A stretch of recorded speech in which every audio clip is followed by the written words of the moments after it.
Fam, can you stop marinating that meat and getting things ready for the 4th of July? Let's talk a little 49ers football before we call it a day. Because you know what? The more I look at it, the more excited I'm getting about that quarterback unit. I'm telling you right now, skills are plenty. It takes my mind off the offensive line. But, you know, I tell you, fam, in this 6th season since Lynch and Shanahan took over the Niners, the duo has put in a very concentrated effort in changing the complexion of that secondary unit, particularly for this upcoming 2022 season. Because you know what? It is time to stop losing games with 10 whatever point leads in the fourth quarter with minutes to go because some Hail Mary style pass that went downfield and completed. Oh, it's got to stop. And that may be the case this year. Personnel-wise, looking down the list of formidable candidates competing for a final spot on the 53-man roster, the Niners would appear to have players talented enough to fill the best overall secondary unit in years. He really could be. I'm talking about going past Harbaugh and everybody. I mean, these guys got talent. I mean, Harbaugh's guys had mettle. They would beat your ass coming out there trying to make a catch, but these guys. So tonight, after breaking down the potential Niners secondary candidates to make the final 53-man roster, we'll be going to the phones for your thumbs up 4th of July weekend. Nothing but positive stuff that you'll be talking about and anticipating from this cornerback unit. I got all the faith in the world in them. And there's some guys that are good enough, but may have to get cut just because they're not quite as good as the next guy. You know? But tonight, we will put the spotlight on the cornerbacks, so we have safeties or later. But this offseason, one of the Niners' biggest goals was to add an elite key CB that can match up with the league's top receivers. The team's goal was to meet with the signing of Javarius Ward. I know what you're thinking, Rod. Wait till tomorrow to start drinking. I'm all right. During the Niners' mandatory training camp, Miko Ryan said of his quarterbacks, quote, "Our guys have a chance to be really good. I like where we are. It's going to be great to see those guys coming into training camp when it's real football and time to take off." Can you imagine us saying things like, 49ers got a real no-fly zone this weekend? Oh, we do. But fam, D'Amico went on to say, I'm excited for where, I interrupted D'Amico. He says, I'm excited for where they are and where they can still improve. It's going to be exciting to watch. Let's break it down. Start with Tariq Castro Fields' first season. People were talking about him, and I have never heard of it. I didn't even know what a Tariq Castro Fields was. But, Darqueze Dennard, Kadar Hallman, Dante Johnson, Quantrez Knight, Eman Mosley, Ambry Thomas, who's in the second season, Jason Verrett, Javarius Ward, 5th season, Samuel Womack. He just got drafted. Mm-hmm. Looking at last year, just to put some contrast on all this that we're talking about here tonight, after Jason Verrett sustained a torn ACL in the fourth quarter of the Week 1 matchup against an unnecessary effort put forth against the Lions, Mosley stepped up and emerged as a top-notch starting corner, allowing only 31 catches on 55 targets, 56.3%, and a 65.6 quarterback rating. E-Man also recorded 11 pass breakups and 1 INT. Niners pass D ranked top 10 in the NFL, allowing an average of 213.1 passing yards per game. See, that was last year. They were good, but they weren't spectacular. They were good. Now, are we going to turn the page to spec at least, if not even tacular? The unit amassed 9 INTs, 2 for TDs, 55 passes defended, and 22 forced fumbles. Not enough.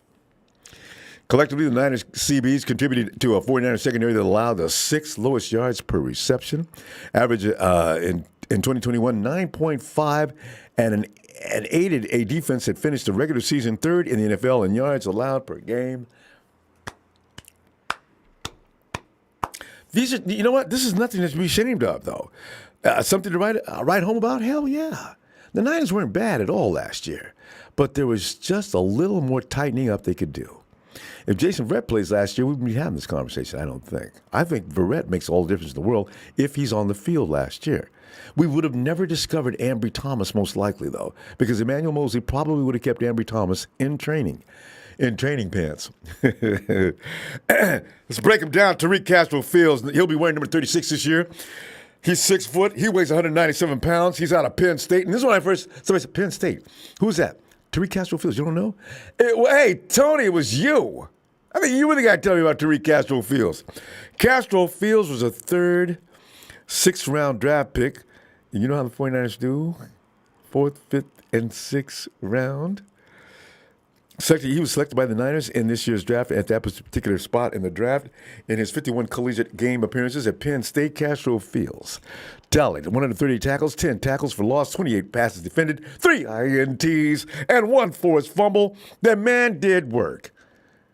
Darqueze Dennard, he'll be wearing number 31 this year. He's 5'11", 202 pounds. That means he can thump. College, Michigan State. Was he a Wolverine?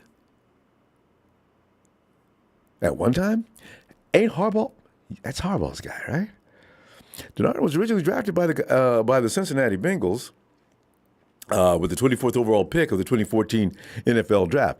So it's been a while since he's been in the league. So he's out there in an attempt to get on the team. Throughout his 8-year career with the Bengals, 2014 to 19, Harbaugh wasn't there yet. What am I talking about? He was with us. Atlanta Falcons, 2020, New York Giants, 2021. And 49ers now. He has appeared in 87 games. Last year was with the 49ers, I'm sorry. He appeared in 87 games, 30 starts, and registered 288 tackles, 227 pass defense, 4 INTs, 1 return for a TD, 2 forced fumbles, and 1 fumble recovery. In 2021, Dennard spent time on the Indianapolis Colts and Giants practice squads and appeared in 1 game with New York prior to being released from the team in December. He is a guy that's been well-traveled. He then signed to the 49ers practice squad on January 4th of 2022 and later appeared in one of the most pivotal games of the year for the 49ers. 18 was the week. It was a must-win contest against the Rams. He held his own. Kadar Hallman, number 24 is what his number will be. 6 foot and 196 pounds. He comes out of Toledo. Originally entered the NFL as a Green Bay Packers 6th round draft pick in 2019. Hallman signed to a reserve future contract with the 49ers in February after spending the 2021 season with both the New Orleans Saints and the Giants. He, of course, will be on trial out there. He's got to rise above. He's going to have to beat some stiff competition. We shall see. In 2020, Hallman saw action in 14 games and played 108 defensive snaps with the Packers. Hallman was credited with allowing only 7 completions on 17 targets for just 63 yards. Not bad. Dante Johnson. He'll be wearing number 27. Dante is a long 6'2". The man weighs 200 pounds. You don't miss no meals. In 2021, DJ appeared in 16 games, 3 starts with the Niners, and finished with 22 tackles, 2 pass defense, 2 fumble recoveries, and the first forced fumble of his career. Like fine wine, Mrs. Johnson's baby boy is becoming a vintage to be appreciated. DJ also added 9 tackles on special teams. The man was busy doing work all season long. You didn't catch him sitting around and then somebody having to holler at him to get your butt in gear. Dante was always ready. He was always out there. In March, the Niners said, "We appreciate that so much, Dante. Sign this 1-year contract. You ain't going anywhere." So Dante Johnson, DJ will be back, and I'm feeling good about that, much more so than I did in years gone by. We need DJ. He's coming around. That play he made and against the Packers, jumped right in front of you. Oh, not on my watch. Was that Dante? That was Dante. Look at that. Oh. Tell you, I'm delighted. Quantrez Knight. Now he'll be wearing number 43. He's 6 foot. He weighs 199 pounds. He went to UCLA. Now, before a lot of us have a thing about that particular conference, but, Knight was a starter at nickelback in all 12 games in UCLA, leading the team in tackles and tackles for loss. Did you hear what I just said? Leading the team in tackles and tackles for loss in 2021, he earned a second-team All Pac-12 selection. I know, Ronbo, that don't mean much, but I know, but still, he played. He's a good ball player. Sounds like he's a good ball player. Third-team All-Conference choice by Phil Steele and was chosen to participate in the NFLPA Collegiate Bowl. In May, Knight agreed to terms with the 49ers to become an UDFA. Fam, the Niners may have capitalized here on a draft night mistake. Knight's resume is impressive. We'll see. E-Man Mosley, he'll be wearing number 4 this year. 5'11", 190 pounds of nothing but pure attitude out there. Starting at 8 games at left corner for the Niners, Mosley didn't allow a single touchdown last season. None.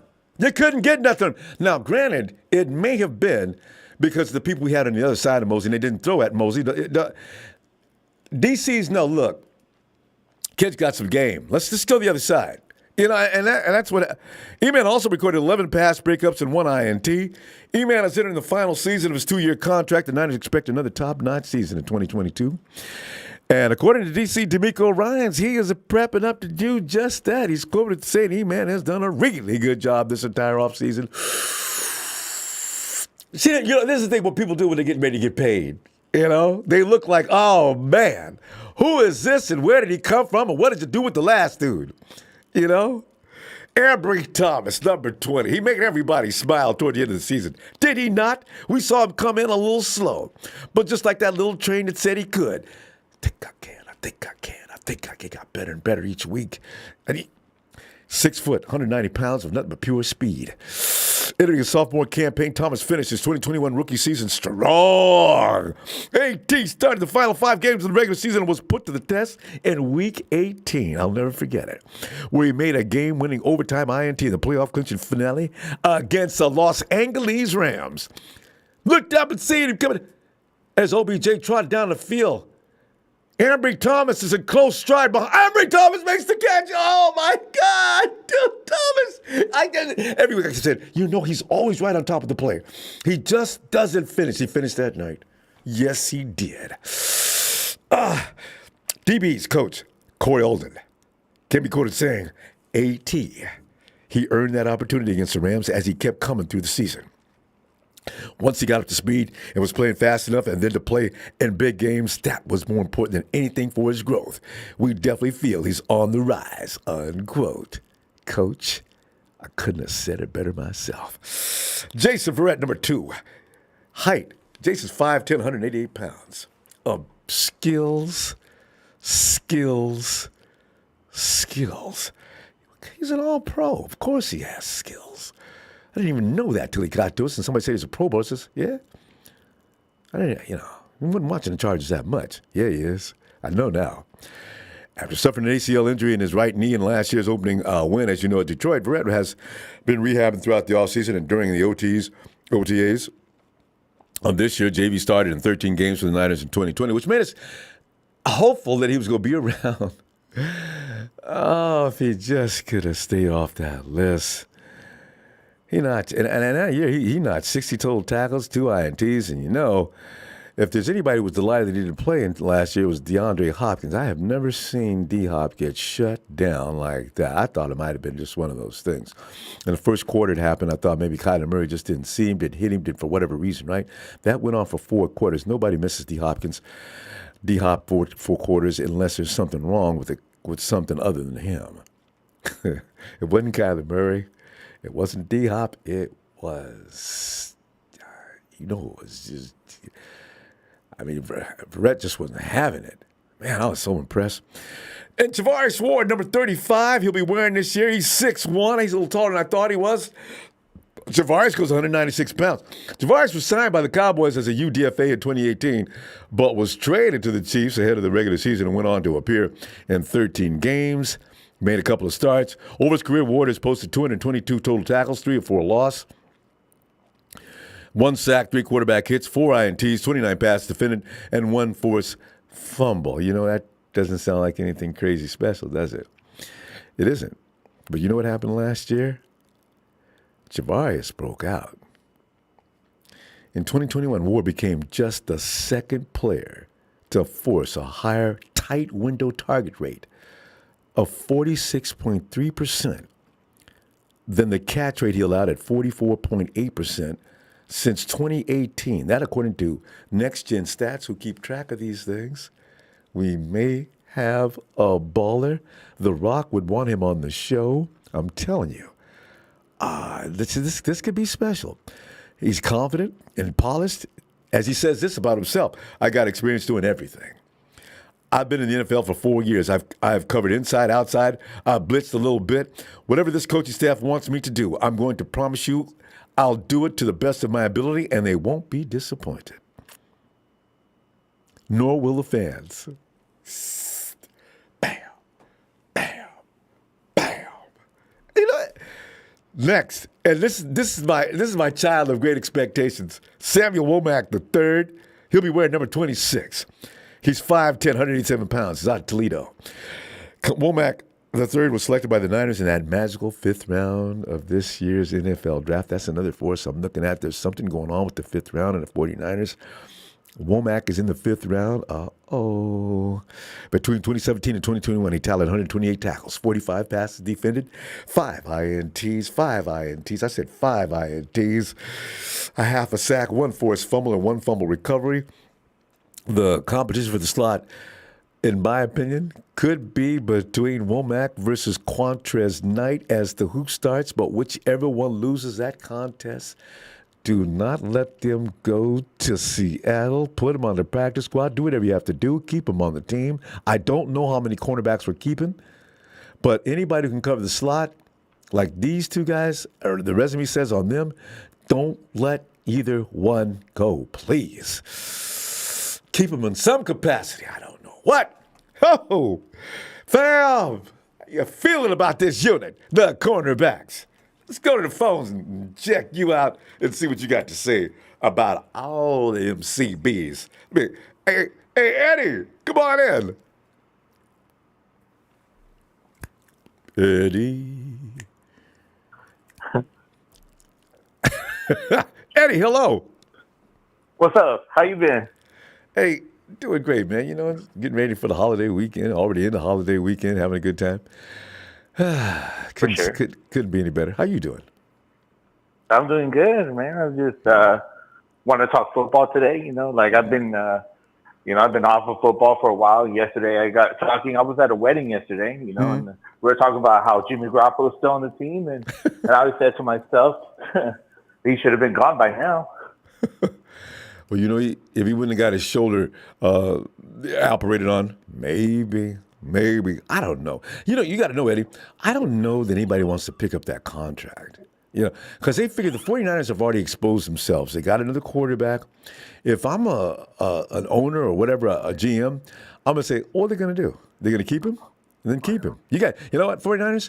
If you don't release him, that's going to be a problem for you, not me. So I'll wait till you release him. I'll call him in. I'll sign him. That's what they're thinking. The 49ers gave away any possibility as soon as they decided to let everybody know they were going to trade him. You don't do that. You got another quarterback you're starting. And now I don't need to pay him $26 million. I'll wait till you guys break. My whole deal, though, like when this was going on, is we started him in the playoffs, and I feel like John Lynch was like, oh, he's going to be winning games. He's going to show that he's a winner. Yeah. And we're going to start him throughout the playoffs, and he was winning. Yeah. But then comes the Rams, and, you know, like, he didn't show up. Eddie, did you really think he didn't show up? Or were there some other failures to contribute to that game? You know, did you see that end of that game when he was getting hit on every snap? I mean, it's kind of obvious he couldn't throw 20 yards downfield. Okay. You can't. I mean, I don't want to blame it all on him, but it's at that point. The thing is, when you got the defenses on you, and Aaron Donald and company, also what's his name on the other side, came alive. You got to get rid of that ball quick. He tried, and otherwise you're meat. That's it. And I got Von Miller coming in from the outside at 100 miles an hour. They're not able to stop. Compton and company weren't able to do any damn thing with the edges. I got Aaron Donald coming up the middle. I got the other guy, what's his name? Anyway, that Rams defense, got to take your hat off to them. They were beast in Yeah, that you fourth gotta also quarter. think about it. You gotta think about it, Ronbo. If they knew that he was hurting from the shoulder, from his hand and everything, there's only two things that are gonna happen: pass short and run the ball. Mm-hmm. Or, Oh yeah, I got someone right here that wants to say something to you, Ronbo. okay, good. Rombo! Yeah, who's your that? boy Jesus! Hey, Long time Sus. no talk, Rombo! Very long time. How you doing? Good, I've been working a lot. I wish I could come more consistently. I'm always in the channel though. You know, I But, forgot. You're always saying shout out to your brother Eddie. I just realized. Always. Shout out to my brother Andy, like always, and shout out to the homies. But Rombo, what I gotta say is we've beaten the Rams 6 times in the past 3 years. Past 3 seasons. And why do we stop the game that we know how to beat the Rams? The last 2 times that we played the Rams, we played super conservative. Instead of us playing, we have Deebo Samuel. You guys can't stop him. We're going to run the ball down your throats. We're going to blow you guys out of L.A., and we're going to go to the Super Bowl against the Bengals, and we should have won the Super Bowl this year. I understand. Jesus, it would have been easy. Easy as usual. If I got my the best left tackle in the league if he's got 2 feet. If I got Garoppolo, I don't even need his shoulder to work. All I need is for the hand to work. You can't expect. I don't know why people expect Garoppolo to go out there with. First of all, the offensive line is no longer holding. You got a bad hand. You got a bad shoulder quarterback. It's just not going to happen. And we came close anyway. That's what's so crazy. 3 points. They got away with 3 points. And think about this for a second. What if Kwaski makes that catch? Do you know that would have been the most embarrassing? That would have been the most embarrassing beatdown of the Rams of all time. Because of what the things I just said about Garoppolo, the offensive line, the league's best left tackle crippled, and we still beat the Rams. How bad would that have been? Oh, most definitely. It makes out to a Cinderella story. We were looking like we were out week 5 of the season, Rombo. And, and our defense stepped up, and no one gave the defense credit where it was deserved. Nick Bosa came in. Fred Warner stepped up. You know what? This past offseason, it was always close games. And our secondary is so bad. We need to focus on that. But all I got to say is I think we're going to come back this year, and I'm not going to sit here and lie. I think Trey Lance gets us to the playoffs. And I feel like we're going to have a quarterback that's going to really help contribute to the team as much as the defense is. Our defense rarely gets any respect, Rombo. And, the thing is, our defense kept us in the game from Dallas. It kept up with Dallas at the end where they almost came back and won or go to overtime. And our defense shut out Aaron Rodgers. No one's giving us credit.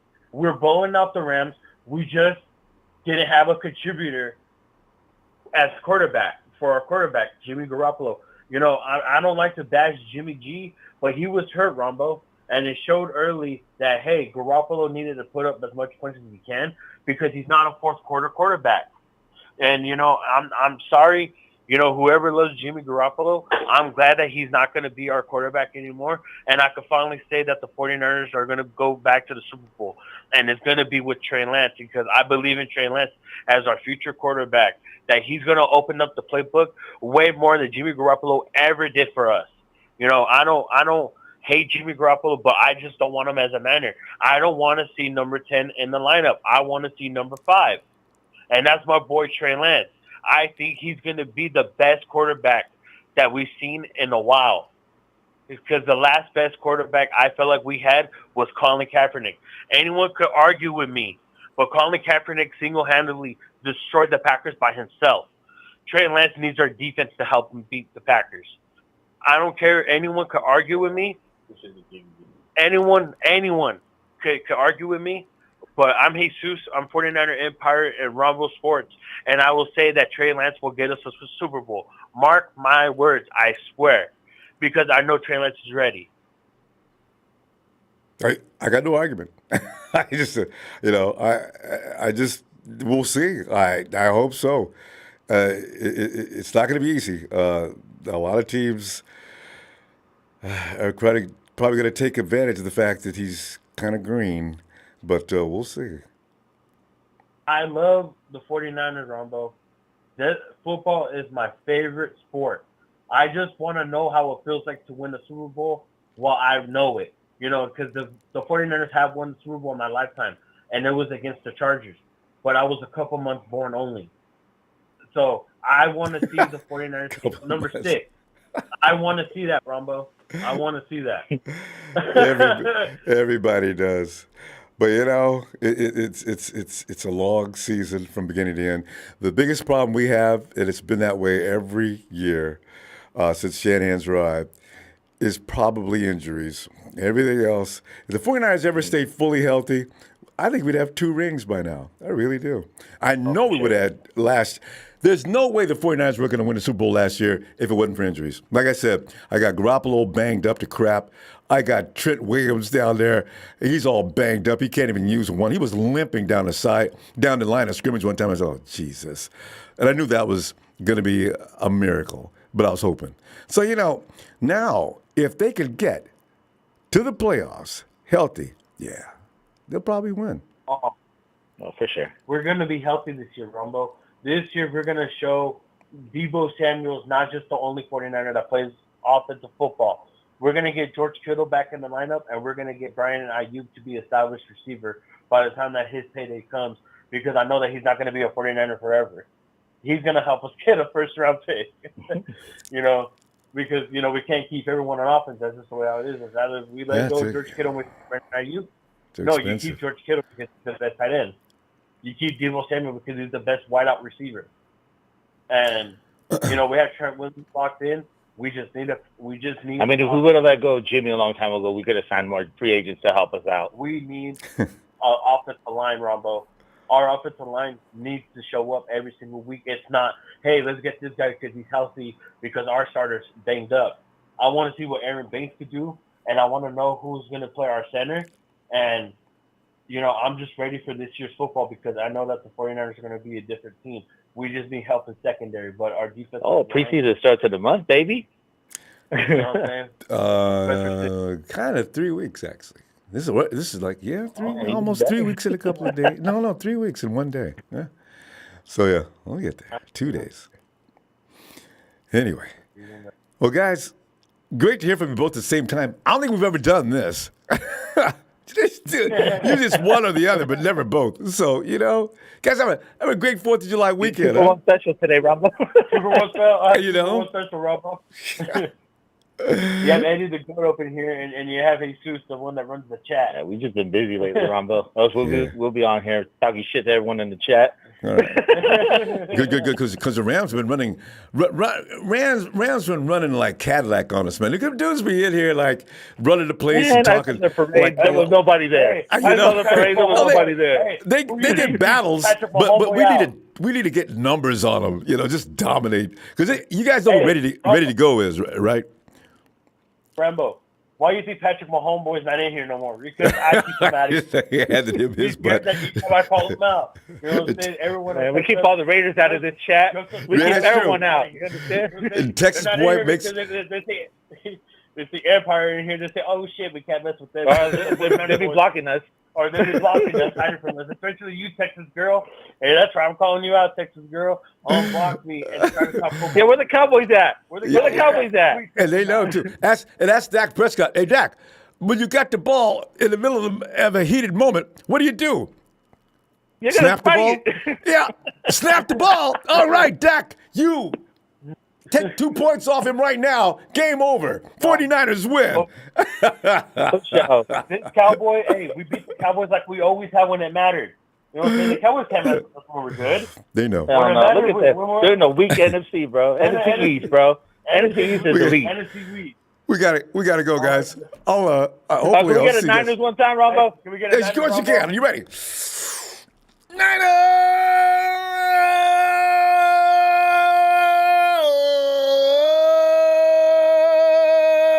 Eddie and Jesus are back. See you guys Tuesday if you got time. All right? Let's go, Ronbo. All right. Night, guys. And well, here he is. As if he wasn't expected, it is Michael, the man from Chicago. Mike, get in here. What's going on, Rumble? I know I got a lot of heat yesterday. I got a lot of heat from a Yeah, different 49ers. it was like it was like a bunch of guys. So Mike, come in and you know how fair we are in this program. We allow people to defend themselves. Mike, what would you respond with? My response is to a couple people, one of them being I think his name is Papa Dragon, especially him because I heard I heard what he said. So let me get this straight. All you guys signing with the Lions, all with Donver and all that, all this this guy's delusional and all that yada yada yada, all that's going to go out the window once that ball is either kicked by a 49ers player or a Bears player, and it's going up to the sky and it's going straight to the end zone to kick off week 1 of the NFL season. All of what I'm listening to right now is going to go out the window, because that's when all the talking, all the trash talking, all the shit talking I hear right now is going to come to an end. If we win, I'm going to come on here and celebrate my victory as expected. But if I lose, I expect heat right away. So for those people that doubt my analytics, listen wisely. Listen, I know stuff that you guys don't. Trey Lance is still technically a rookie. I know you guys want to sit here and say, oh, the Niners are going to win the Super Bowl next year because I feel so confident in Trey Lance. My question is to any 49ers fan that has bashed me last night to tell me, what did Trey Lance do in his 2 starts? Because remember, he started in the Cardinals game and he started in the Texas game. What did he do to bring you some confidence that he is the guy?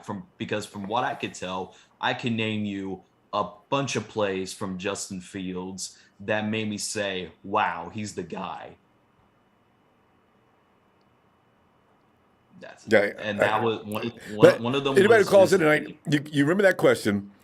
What did Trey do to give you the confidence to believe that he's going to be successful? I will put it that way. Okay. Duly noted. Mm-hmm. Yep, noted. As far as everybody else goes, I know. Since everybody wants to say, "Oh, what did Justin Fields do to give?" I was going to say, that's going to be the question. Makes me confidence into him. Yes. That amazing run touchdown that he had against the 49ers. That was that nasty. beautiful throw that he threw to Darnell Mooney against the Steelers that would have won us the game if the referees haven't called taunting on, I think it was Karshawn Marsh, who legally just stared at the sideline, but they called him for taunting. Like, even that's so childish. And Justin Fields, I'm telling, like, Justin Fields has some plays where he scrambled out of the pocket, got some few yards. Like, I see more of Justin Fields than anybody. Like, that one play, I know it was garbage time, but it was against the Vikings. Justin Fields threw a beautiful ball, I think it was to Darnell Mooney, but the problem was his feet were not in bounds. So I have to give credit to Fields on that ball, but Mooney's legs, only one of them was in, and that's probably tough to do, to go get it, like, grab a touchdown, and pretty much you have to keep both feet in. That's pretty hard to do. I've seen more in Fields than Trey Lance itself. And don't get me wrong, Trey Lance was one of my options during draft night. I said we're probably not going to get Fields. If we don't pick Mac Jones, we're probably going to pick Trey Lance, and to start for us right away, because we know Andy Dalton sucks. So don't get me wrong, I wanted Trey Lance, but at the same time, Justin Fields was the second best prospect in that draft class. I don't know why he fell to us, but I feel like it was a blessing in disguise that we traded up with the Giants to get our future quarterback, Justin Fields. That's how I feel. Mike, One thing I'm curious about, though, Justin actually led the league early with an incredible amount of sacks.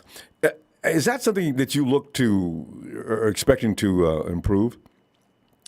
As far as our situation goes, the only issue I see technically is our right guard position. Other than that, I really don't see a problem at all with our offensive line because you got Tevin Jenkins, you got Cody White, you got Lucas Patrick, who we signed from the Green Bay Packers. You also got Larry Bourne, who we drafted in the 5th round last year's draft. If you like, we picked him up from Missouri. He had to start us. He had to start away from us because Jair Fetty went down with an injury, and he showed promise. That's why it's confident that I think this offensive line. I'm not saying it's probably going to be the best O-line in the league because I'm not Don Burr. I think it's going to have some struggles, but near the end of the season, they'll start to improve as the time goes on. As running backs go, Monty is a very good running back. He's top 10 at best. Receivers, I think our receiving core is not as bad as people view it. You have Mooney, you have Pringle, who was he was very good for the Chiefs last year, but the Chiefs didn't use him that much. Velus Jones Jr. had a very good yards after the catch during the combine. So, and I looked at this dude's highlights. This dude is fast. Even though people say, oh, he's 25, so what? I don't care if he's 30. If he can catch the ball and run it into the end zone, that's all that matters. There you go. And with that said, there you go. He has spoken. Michael has defended his position yesterday as he was attacked. His rebuttal is, as you just heard, Mike, going down on the record, there you go. You got it. I'm sure there's going to be a follow-up to this, so we'll see you Tuesday. I'm pretty sure the next caller is just waiting for you to give permission to unmute so he can go off me. Remember, next caller, if you do plan to go off on me, I'm going to remember your words wisely. Say them carefully, because whatever you say right now, I'm going to remember what you said, and I'm going to come on this call if we win and give you the smoke. So, hey, anyways, Papa Dragon, I think he's probably next. You're nothing but a dragon. You're nothing but a Dragon Tales character. You should change your name to Papa Lizard. Oh, what? What? What? Called you a lizard. What? Let me get this right. You're sitting there drinking your mom's beer, and you got some ideas. All of a sudden, what? Yes. What ranking is your roster in the NFL out of 32 teams, you jackass? Okay, stop with the Stone Cold. Stop with the Stone Cold act. I'll tell you what it is. There's a lot of heat coming from that microphone. It's not 13th. Flip those numbers around, and you got the Bears. 31st. What? Like you still. What? What's this jackass son of a bitch talking about on the 49ers line? I like you. You want to Stone Cold too many goddamn times. Mike, do you want to continue, or you got to go to the locker room and get a better brand of beer? I'm just laughing, Rumble, more than less, because week 1, all we're that's gonna laughing go at away. you, jackass. This shit funny to me. Well, you're funny. Your team is funny. They're funny looking. They're funny smelling. You're pretty and funny, they can't Papa play Dragon. any football. You're pretty funny, Papa Dragon. I'll give you that. What? You are a fake dragon. You are a lizard. You are a lizard, Papa. You should change your name to Papa Lizard the next time you come on. Mike, listen. I'm going to go ahead and we're going to let you go. This has become brutal. And we'll see you Tuesday. Mike, goodbye. And I want to just tell you that God love you and the drugs that you use. And also, I want to say to Papa Dragon and any other 49ers fan that's going to come in here and that's going to go against me, you will acknowledge me. Oh my God, that's the quote from the guy who almost ran the WWE out of business. Mike, Mike, have a great 4th of July weekend. As you've already started the fireworks here Mike, on Ronbo Mike, you're Sports. right. Mike, and you admitted, and Mike admitted he was right. Because he said that Justin Fields was a second-rate quarterback on his book, right? But he wanted the guy who I ranked number 1, and that was Trey Lance. I remember that. Yeah. And Just then, moments ago. He said it himself. Yeah. Yeah. He said it himself. He acts like Justin Fields is throwing 4 or 5 touchdowns a game. Man. Well, Pop, you know what? Since we're on the subject, you may as well address the. He asks, what gives you reason to believe that our quarterback is going to be a success?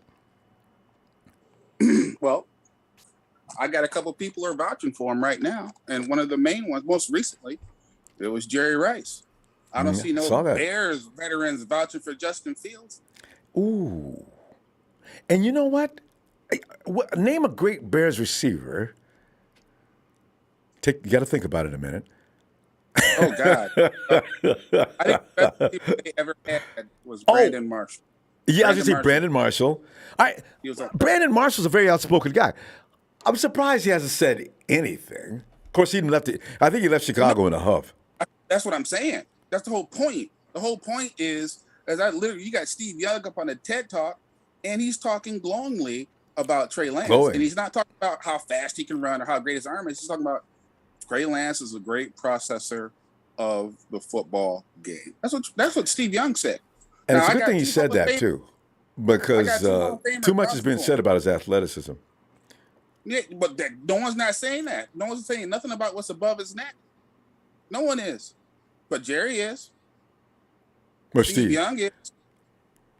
Joe Montana ain't. But he processes. He's probably the best processing quarterback he was the best processing quarterback in that draft, period. Justin Fields still has to master the idiosyncrasies of just the drop back pass game, which he's not good at. He isn't. Now, mind you, unbiasedly, my draft crush was Justin Fields because I didn't know who the hell Trey Lance was. And I probably wouldn't have known who he was, Ronbo, if you didn't say, hey, would you do a mock draft for a channel? I'm like, sure. Then I had to look at everybody. Yeah. And I looked at 10 quarterbacks. And after looking at the quarterbacks and looking at the film, okay, the best film out there that I saw was Mac Jones. However, yeah, I saw Mac Jones looking at the sideline. I saw that he really wasn't good at getting away from pressure. And he had NFL level receivers in a pocket. Yeah, that's what I was going to say. Mac Jones had receivers that could have started in a lot of teams last year in the NFL. So, absolutely. Yeah. And many of them did. But when I saw Trey Lance, despite the level of competition, what I saw was a quarterback who was running a pro system, who had athleticism, who threw 0 interceptions, who was trucking people, and more importantly, he had command of the huddle. And then you look deeper into his family background and things like that. Mac Jones had the DUI. He's got the videos out there saying 100 million, kicking it with his beer belly on the side of the pool. Showed up at the damn workout with woman hips, sweating. And I said to myself, if you're going to show up at this kind of thing, son, guess what? You're going to drop in the draft. You just are. It's just the nature of it. You're going to drop in the draft. And people who aren't as good as you are going to get drafted ahead. Okay? I don't think, hindsight being 2020, I don't think that Zach Wilson is that good. Okay? Because you just don't stand back in the pocket for 6-7 seconds chilling, throwing the ball. Not in the NFL, you don't. And also, you know what else Zach's going to have to learn the hard way? And he almost did last year. Stop trying to be Patrick Mahomes. Just keep your feet on the ground for a while. When you grow up, then you can become Mahomes and you can start throwing sidearm and behind the back like Stafford. In the meantime, like Robert Saleh was pissed that one press conference, there's nothing wrong with being boring. Or do you say average or something like that, but just being boring. I think that's the word he used. What he was basically trying to say to the kid was pick your moments. Down. That's all. Just pick your moments. I don't care if you throw the ball sidearm, underhanded, around your back, but pick your moments. He's just trying to do it almost every play. And that's just ridiculous. You know, sometimes the best play is no play, where you just throw the ball out of bounds, or you take the sack, whatever. Sometimes the best play is no play. And that's always been, you know, that's one of Jimmy's problems. Jimmy sit back there in the pocket, he'll sit, and sometimes if he's not getting that first or second read, he'll sit there and try to deliver the ball at the last second and take the hit. Jimmy, don't take that hit. Just throw the ball away. And this is one of the things, as much as I love Jimmy, this is one of the things that pissed me off too. Just abort the play, Jimmy. Just get rid of the ball. You don't need to be a hero. Just get rid of it. Yeah. No, I mean, know your limitations. Trey Lance is not a turnover quarterback either. He's not. He's tough. He's not a turnover quarterback. You know, I think he's got a good shot. Now, here's the deal. I ain't saying he's going to the Super Bowl because I don't think this is a Super Bowl roster. What? I think you don't need to have a Super Bowl roster. You have a Super Bowl offensive line. However, I think this is a playoff team. That's a good point. Right? I think it's a playoff team. So I think that we will get to the playoffs. Now, once we get to the playoffs, and oh, by the way, the Bears ain't going to the playoffs. But when we get to the playoffs, all bets are off. Because that's what playoff football is all about. All bets being off. Period. There's been too many teams that have come into the playoffs at 9-7 and won the Super Bowl without the bye week. It happens. So I'm not saying, what I'm saying is that it's not impossible. What I'm saying is that this is a playoff team. I don't have as many concerns as you do because they still haven't played it down yet. Right. Now, when we see them play, if Aaron Banks is sneaking up the joint, if Brenda's sneaking up the joint, we're in trouble. You can probably take 3 or 4 wins off my prediction.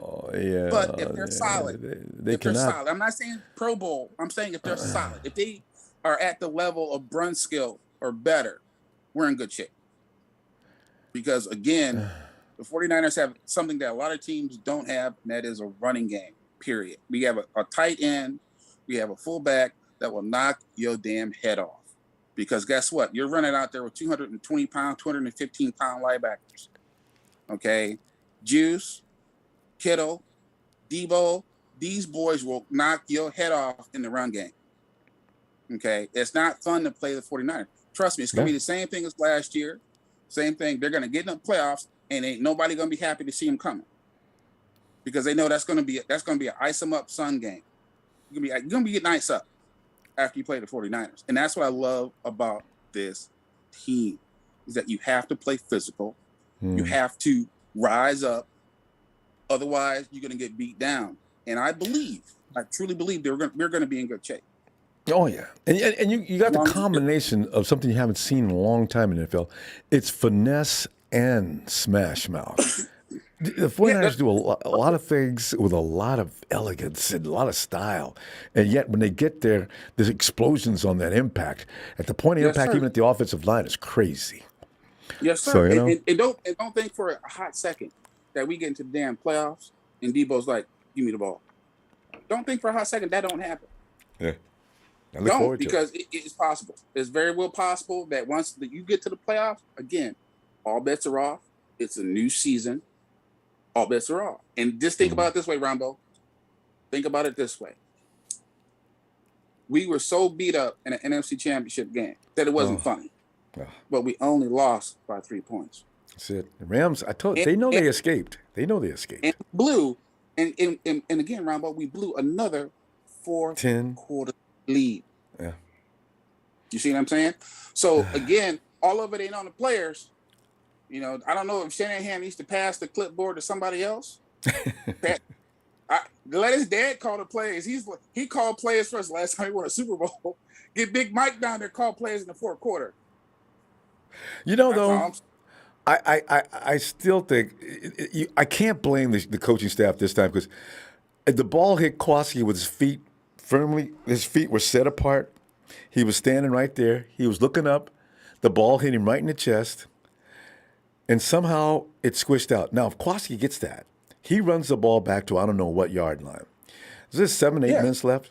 So now you take off about 3 more minutes off the clock, and we come off with probably at least a field goal from where Kowalski brings it back. Now momentum shifts. I really wonder what would have happened. Again, you're probably right in a lot of senses. We get to the Super Bowl, we're probably the favorite to win that game. Don't know if we do win, but we are the favorite to win. 2 But weeks the- to recuperate, right? Right. I don't know if Trent Williams would have been ready, though. That's the only thing that worries me. I don't know. But If that's Williams is fine. ready, okay. But no, man. But that's fine. But hopefully they learn that if your guy can't play, he's a liability. He was a liability in that game. He shouldn't have been playing.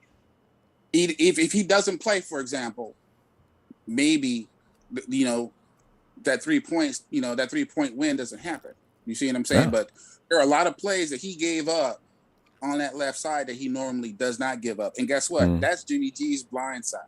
Mm-hmm. And Jimmy G can be skittish at the wrong times. I don't know what's wrong with that dude. Like, he's ice cold some moments, and then it Red just hot seems the like next. after that 3.5, 4 second part, his brain just starts misfiring. I can't. Though, I don't even, we had a larger lead than that. In fact, they came back from well, they were more than 10 points down because 13. remember, because remember, Jimmy Ward, and he'll never admit it, that revenge shot, and the other penalties. All those points in the bank that we had going on, God dang it. There's just no way they should have lost that game. It just really. I know, and that's what I'm saying. It's like even still, you and I both know, because we've played ball before, and I've seen this happen. Ronbo, I've seen starters get benched in practice for dropping interceptions. I know. Done. For the rest of the college season. And they the were the coaches, starter coming in, dropped too many interceptions in practice, benched. and coaches act like they don't know him anime. They don't even talk to him. Oh, that's what I'm They saying. keep him just in case they need him. That's it. The secondary coach be like, Tart, don't worry about it, dude. You'll get it back, man. You get You it talk back. nice to him. Don't look at the coach. Don't look at the coach, man. Don't look at the coach. You'll be all right. I'll talk to him. Because I saw, did you see Fred Warner hustle over to him after he made that? Don't worry about it. This isn't your fault. I was like, I understand, Fred, because, like you're saying, when you're on a team, camaraderie is very thick. I can't let my bro bust out crying on the bench because I know Kowski felt like crap. I probably would have been. I'd have done the same thing as Fred. This is the wrong. Them people are in the wrong game because I personally, I like that Dan Marino era, that Greg Lloyd era. That when you mess up in that era, they go off on you. They go off on you right there. What the F are you doing? Are you trying to not ball? Just trust me. I prefer to have those guys holding people accountable because again, you cannot drop the simple play. You gotta have a couple of mean guys. Yeah, you do. Well, Pop, we don't have that. Who do we have? I don't think we have that. You know what? We don't. I don't, because of the atmosphere, the environment in that locker room is not conducive to that kind of thing. You're not going to get any players beating up on each other. Shanahan, when he first came, did say you need to hold each other accountable, but I think he meant be polite about it. You know what I mean? Sorry, if that's even man. possible. It don't work for me. I gotta have somebody nasty. They need to have that nasty leader on defense that just hold people accountable. But look, Ronbo, again, thanks for the platform. Shout out to production.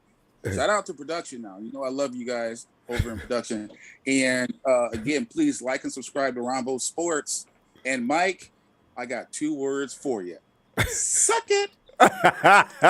You can tell Pop. It's definitely a WWE man. I think Pop wrote the script for those guys. That was just Pop. That was comical. That was incredibly entertaining.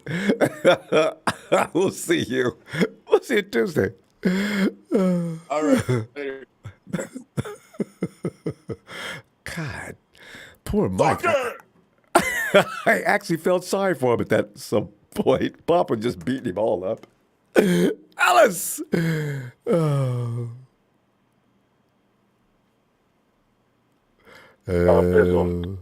Ellis, come on in, man. We're talking about the cornerback situation and how gloriously, it looks like it's going to be, he's got a lot of choices to make out there now. And I think this year's cornerback ain't going to be no fourth quarter. And that ball's thrown deep downfield. It's it's right over Jimmy. I don't think we're not going to hear that this year. I think we got this.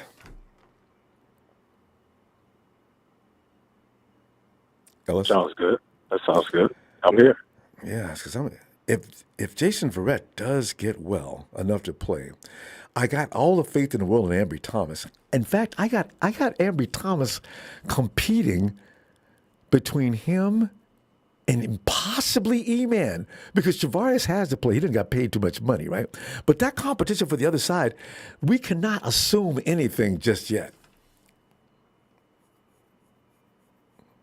Well, and if JV's ready to play, maybe he can play. Maybe he can cover slot. Would you put him in the slot? Because I don't think his forte is a slot. He's built for the slot. He's got the speed. He's got the intelligence. Because you got to be smart to play the slot as well. He plays really good in the red zone.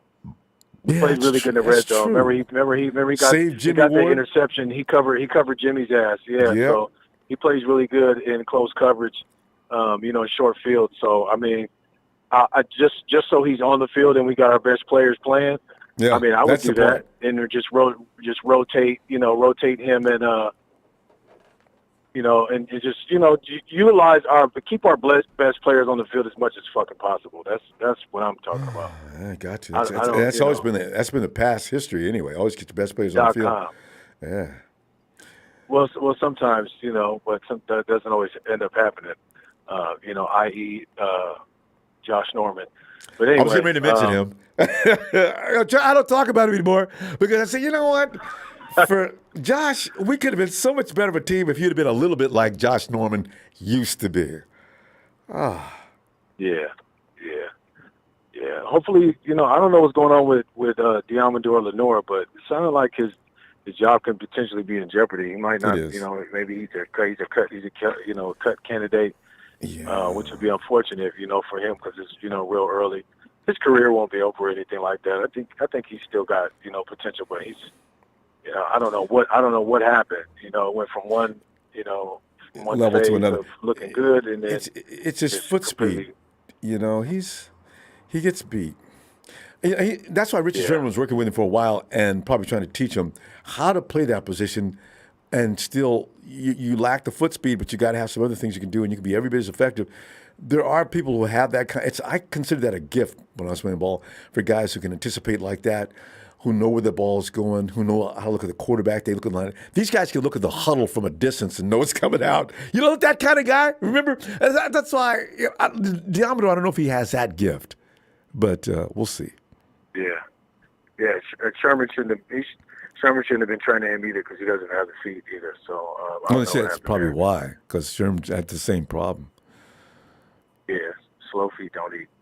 But you can't play you can't play a different style of ball where you can still benefit. You know what I mean? There were some benefits to guys that knew how to kind of sit on routes or use their cerebral capabilities and kind of be ahead with their experience as far as what's to be expected, and they can kind of predict plays, diagnose things, and the way the feet doesn't. It's all about now you see me, now you don't. That's why when you see Sherm playing off so far, you don't even see him in the camera when the camera's going out, and all of a sudden he appears out of nowhere. See, that's sudden death. He's like a cobra. He'll strike when you least. Sherman's got the ball and gone, and the wide receiver's like, damn, the dude was 10 feet away. See that's a skill. Yeah, definitely. So, maybe Diamondor can pick that up because I like him because of his attitude. He's a baller. He's a football player. Yeah. He wasn't, he's hungry. I think he wants it. It's just, it's not happening for him. So hopefully he, was doing a lot of off-season training and, improving that footwork, his speed and, the live reps and experience is everything, Ronbo. I mean, what's the percentage of guys that really come in and experienced in a professional sport or in anything that takes somebody with Ambry Thomas experience. Ambry Thomas last week. Remember, every week he took it up a level. His curve for learning. Oh my God, that pickoff in week 18 on OBJ, one of the league's best, and Stafford didn't have no respect for Ambry Thomas. Ambry Thomas, you respect me now, don't you? Woo! God, I'm still stoked about that. So, yeah. Sorry about that. Yeah, man. I'm over here on it's funny, Ronbo. I'm on the street right now, and it's called 49er Circle. All right. So shout out to 49er Circle out here in my city. I didn't even know we had a 49er Circle. Look out for Ready to Go, because he could be in the area, because that boy, man, he just, wherever the 49ers, all of them are closet Niner fans. You know that, don't you? He's yeah. Well, he's the last person that want to come in contact with me. Trust that. He knows that. I heard about some things you said to him. Yeah. Just run back the tape. But so yeah, the corners though, I think Ronbo still, it just comes down to that experience that we're going to be needing there, and thankfully we got Tarvarius. I'm hoping that Tarvarius Moore can come back and he can maintain some kind of rotation and stuff with the team. It's just to kind of give some different looks. You know what I mean? Hufanga, they'll go over the top of his head. I think he's going to have to definitely. Hopefully, he's improved in his downfield. Following the ball skills. Stuff like that, because I think he's good. He's got a lot of potential, but he's got to improve in that area, because they're gonna, you can go over the top of him. You get some big wide receivers and stuff like that, and being able to contest the ball, you have to have a certain amount of hops or a length or both, in order to actually, have that possible capabilities of doing that stuff. But I got all of the faith in them, because even before the draft, I'd said that he was looking really good. I didn't even expect us to ever get Hufanga, especially in the 5th round. So, no. And I think the only reason he lasted that long is because he was hurt. Wasn't he hurt toward the end of that last season in school? Yeah. There was something that was going on. I believe it was an injury, reason and stuff like that. So, but I'm really glad that we got him. He's the perfect kind of player. I always like to have, some poly blood on our team. It always looked good. We had our share of a couple of guys here and there. Yeah. They were always players when I played, in school, and I'm sure I love how they bring it. You know what I mean? They got the energy and the mentality. They have no fear, because they know that they're stronger than the average man, no matter what size. They're crazy, man. I love it. This is why you got to have at least, if you got 3 polys on your offense and defense, it's going to be lethal. Yeah, no, definitely. But yeah, man. Yeah, I look forward to it. I can't wait. I'm ready to kind of get it going. I know we got some time. I know we got a little bit of a wait, but I'm just ready for this. For us to get the show on the road. Let's get Debo paid. Let's secure that, and next week. Let's just get this shit over with, because I'm tired of talking about it. I know, right? Yeah, I'm tired of talking about it. And did you see what they did to him? They nailed him for not signing some young fans. What are they? Y'all. Now you're just coming up. Just coming up with stuff. Somebody's dad, this young man's dad. Yeah, he sent him over to Debo to get the ball signed, but there were stipulations, that came. There was a certain rules in the conduct that they had to abide by. He's not going to get himself, in any trouble or get fined or, be scolded, by whatever organization or, you know what I mean? And it was in his hometown, so it was kind of like, and Debo ended up responding to it, He's working him over on Twitter, like Twitter does, and Debo had to respond. I feel bad for it. Debo, you know what? You should not have to extend yourself getting mad, trying to tell people. Y'all don't understand what happened, man. You should just God. Yeah, that was petty. That was definitely petty.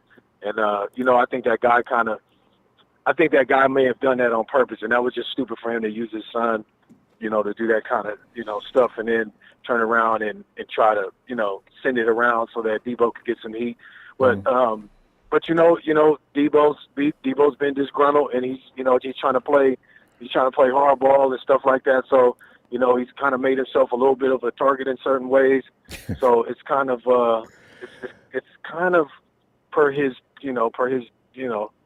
doing and behavior as of late.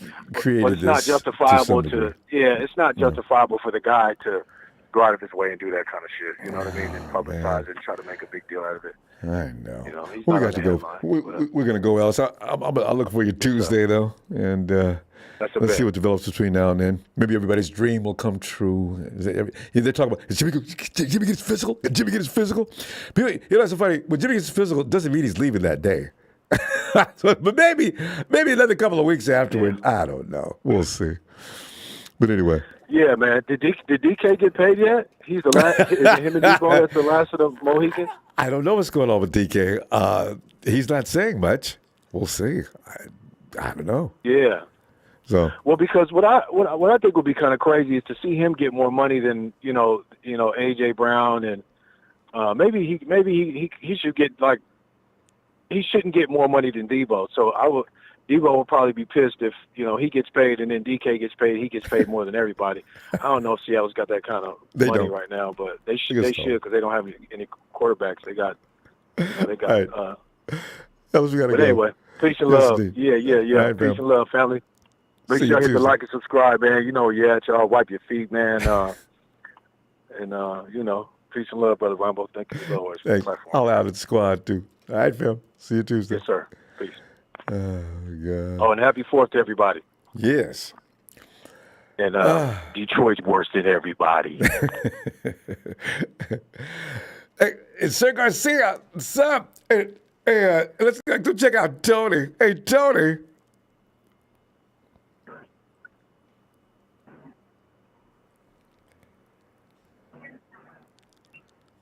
Tony, Atlanta, Tony. Ronbo. Tony. Come on in, man. What's happening? Yeah, we're sitting there going over some comedy, and anytime you got Michael, this is the thing. Why when people say, "Rumble," this is a Niner chat, man. What is up with people like Detroit's Don Burr, and now you got that dude Michael going on. And Tony, the nice thing about you is people don't put you in that nasty conversation. Power fitness is, you guys aren't crazy about each other, but for the most part, I think most people like you. But Don Burr and Michael and Papa Dragon beat him up. Mike, if I was a referee, you got beat up in that match. You got to come back with something a little more solid next time. But he got crazy there, Tony. Yes, sir. I'm done. I'm done with that situation, man. I just want to talk football. It's over with. Anything he says about me, I'm just not going to respond and just talk football. Yeah, and that's good. So, Ronbo, speaking of football, I've been watching some film yesterday. I watched a lot of film yesterday, and I got some information. All right. Did you know your cornerback, the one that you signed in free agency, Travarius Ward? Yeah. He, from what I saw in the film, he's very physical, which I told you before. He doesn't miss tackles. He's only missed 10 tackles his entire career. Well, it's not like he just got through with his rookie season either. That is saying something. Exactly. He's a good tackler in the run game also. But Ronbo, I didn't know you guys signed. I found out just today. You guys are deep on your defensive line again. You remember you lost DJ Jones, right? Oh. You got his replacement. Oh. I didn't know y'all signed Hassan Ridgeway from Philadelphia. I knew you get ready.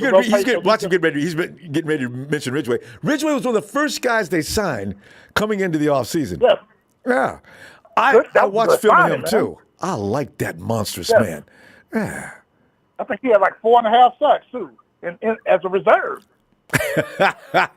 Hassan, and guess what? He's versus Givens, versus the angriest man in football, Javon Kinlaw. I think we got one more guy in the middle too. Oh yeah, we got Hurst. Although Hurst, I don't know about Hurst. He gets hurt and stays. Once he gets hurt, it stays. The same injury stays with him all year long. I see him on your roster here. It says on this publication, returns after a year. sojourn to Seattle. Let me see. Can reclaim role filled in 2021 by Art Key. That's what it says here. I don't know what that means. About Maurice Hurst? Yeah, let me see. Did I read that right? Hurst. Oh, no, it says injuries limited. Raiders cast off. Only 2 games in 2020, but could rebound big. That's what it says here. Here's the thing, and Tony, you probably see this every year on your roster toward the 53-man elimination thing. I don't want anybody if there's space for him. Okay, but Maurice Hurst, he stayed out all year with a calf injury, all year. So I just don't get rid of anybody that's really solid or just marginally solid. Hurst is like, he's on my list of guys to get rid of if I have to get rid of somebody, though. Unless he goes through the whole preseason and doesn't get hurt. You got to make that evaluation because he's going to hurt you. Because there's a spot that somebody else could have played in and helped out, and he's there. And your last year you drafted Ambry Thomas, right? Yeah. In the 3rd round. Yeah. Check this out. Ambry Thomas is out of Detroit. He went to MLK High School. Mm-hmm. Him and Samuel Womack, our 5th round draft choice, were rivals in high school. Womack went to Eastern English Village Prep.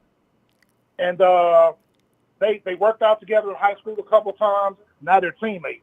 Mm-hmm. They know each other. So you know what? They need to be together out on the field at the same time. But Womack, if he's anything like coming out of MLK, like Ambry Thomas, well, as I said, elevated his play each and every week. Your first week, I said, you know what? He's not bad. The next week, okay, but he's always on the play. One week after another, finally that week came. Look at Ambry now. And he's doing a good job against the Bengals out there. Actually did a pretty good job against the Bengals, but the Bengals got premier wide receivers too. What's his name, that long dude that keeps cutting across the middle of the field? What is that dude's name? T. Higgins? Yeah, man, Higgins was wearing my mind out. Every time there goes Higgins again. He stayed with them, though. Higgins got him, but he was still hanging with him. He wasn't running off and leaving him. Ambry was still on top of the play. Ambry was forged in blazing hot flames to come and start. His first game was hell. And from that point on, and then his climactic moment against one of the premier wide receivers in the NFL, OBJ. And normally that's where the 49ers get beat. Late in the game, just throw the ball downfield. We ain't got nobody to cover, and they usually get a touchdown and we lose. Not this day. Ambry said, not on my watch. I said, God, Jesus. So, Ronbo, this Womack, I found out some more information on him, and I was telling Night by Nature. Ronbo, he's a Detroit legend. He played basketball and football in high school. He was very good in both. Womack? And he decided late. He decided late in high school. He was first team All City, All Metro, All State. And he walked on to Toledo because he waited till the last minute whether he wanted to play basketball or football. Womack. He's 5. Was he got some kind of crazy vertical? He's 5'10". Yeah, let's see. He was the named team captain his senior year. He ran 4.40 in the 40. And let's see. He's good at changing direction. It also says here he got a scholarship after his first year he walked on. He got a scholarship after the first year. He played 5 years at Toledo. 2017, 6 games. They slowly worked him in. 2018, 13 games. 2019, he was second in the entire country with 15 passes defense. And in 2020, he had 10 passes defense. He was all MAC in 2020 and 2021. And we got him in the 5th round. See, this draft was rough though. And every year the draft leans toward one position or another, and it wasn't cornerback this year. What was it? 2021 was cornerbacks. Remember they was going in the 1st round, Surtain and company? Yep. And So they say the reason why he ended up walking on to Toledo because he waited till the last minute to decide whether he wanted to play basketball or football. He has let me see. In high school, he played wide receiver in high school too. He had 20 career touchdowns as a receiver, 16 career interceptions as a defensive back. He played both ways in high school. I like this kid. I got a feeling he's going to be the slot guy. You know, he's got Quandra's night, but Quandra's, I don't know. He played 53 games at Toledo, 126 career tackles, 4.5 tackles for loss. He 39. It says it in his publication too about that. 39 passes broken up in Toledo. He was first team All MAC his senior year. Mm-hmm. I'm telling you, his resume is hot. Yeah, but you know how they do, because he went to a MAC school. They kind of downplay it. That's why y'all got him in the 5th round. Yeah, don't downplay the MAC players. Those are the positions. If I'm looking at a quarterback, I'm a little more concerned with that. But when I look at the other skill positions, I don't. You got to still look at the kids. You got to look. It's got to be a gut reaction, and that takes a good eye for judging talent. You got to be able to look at that kid and see if he'd be able to stand up against NFL competition. Because if he looks like he's one of the best of the best, I don't care what school he's going to. I'm thinking about him. I'm going to keep him on my list. Yeah. But y'all also have Darkaz Denard, which y'all signed late last year. Yeah. Is he going to be the nickel? No, see, that's the thing. Womack is probably a candidate for that. Quantra's night. Yeah. Darkaz, you know what? He's going to be fighting for a job. Because when I look at everybody else, if he's that good, he'll win. But, otherwise, I'm not sure. Well, we had him for 1 year. I wanted us to re-sign him, but we didn't. He had 2 interceptions. Did he look that good? He had 2 INTs? We can't get our guys to get 2 INTs apiece for save their lives. Oh! I got a feeling you guys and myself are going to be talking about this Womack kid. I do too. He sounds like he's a athlete. He's a baller. Since K1 left, he is my hope. He's got him gambling on to be the new nickel. So we're going to find out. Fun stuff, Tony. I'll tell you what, we're going to go out. I'll be back Tuesday looking for you. Yes, sir. Y'all get some more information. I didn't know y'all had Ridgeway. Damn, that's a good pickup. Ridgeway's I wanted us to get. It's a big moose, boy. To get moved, too, like you said.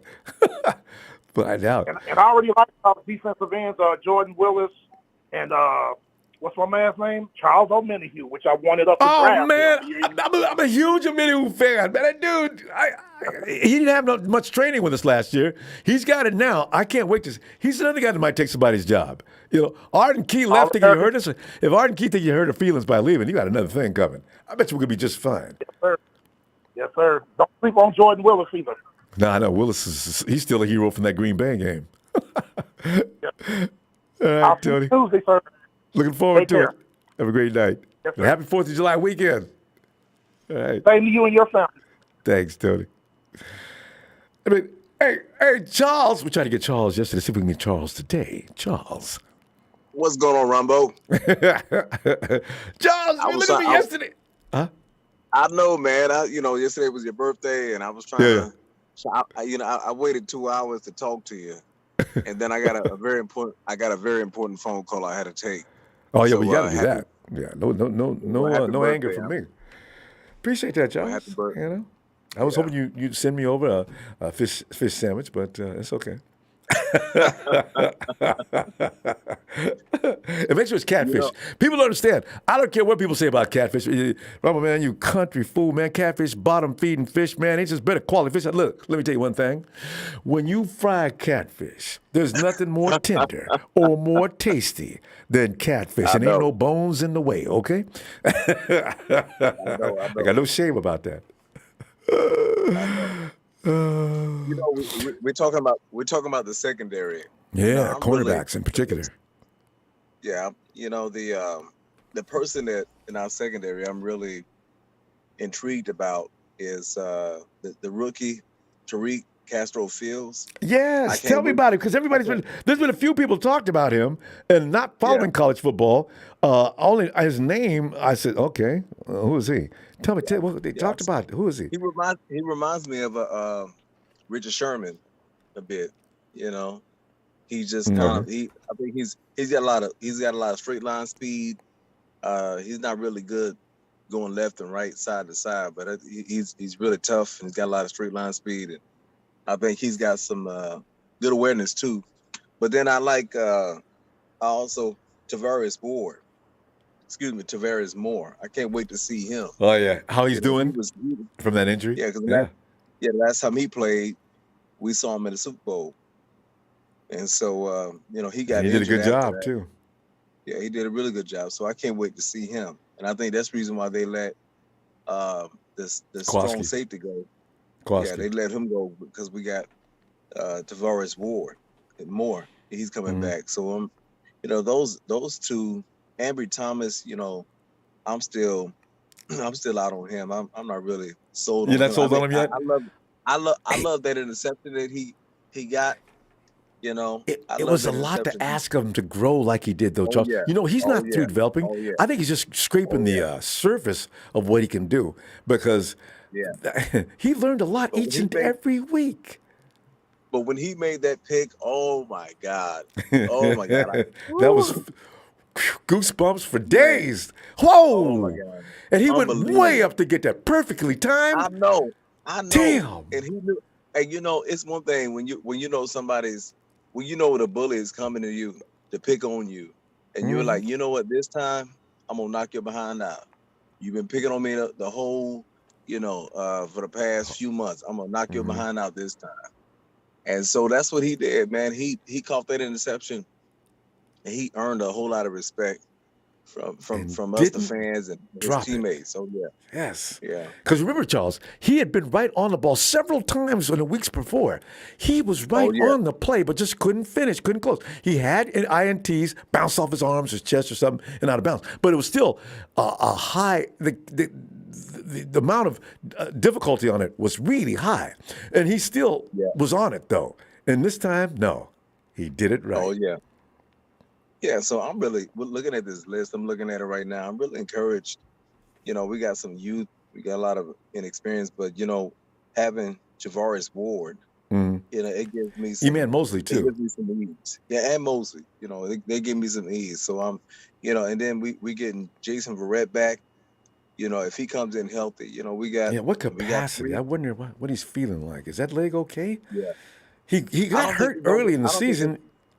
I don't think it's going to be okay because, you know, the last time it took him like a year and a half in order to come back.